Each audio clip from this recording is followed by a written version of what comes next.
পুলিশের বিশেষ শাখা এসপি সাধারণ জনগণকে সতর্ক করে দিয়েছে যে পাসপোর্ট ভেরিফিকেশনের নামে কোনো ধরনের আর্থিক লেনদেন না করার জন্য। আজ মঙ্গলবার গণমাধ্যমে পাঠানো এক সংবাদ বিজ্ঞপ্তিতে পুলিশের বিশেষ শাখা এসবি এ তথ্য জানায়।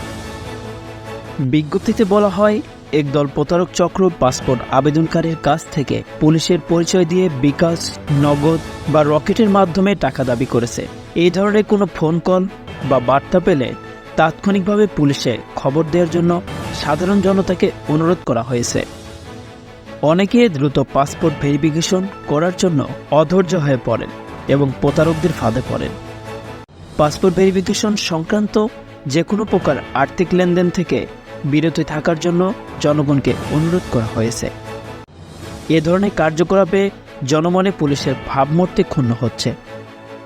পাসপোর্ট ভেরিফিকেশন সংক্রান্ত কোনো অভিযোগ থাকলে হ্যালো এসবি অ্যাপের মাধ্যমে অথবা 0132000591 বা 0132005922 মোবাইল নম্বরে জানানো যাবে।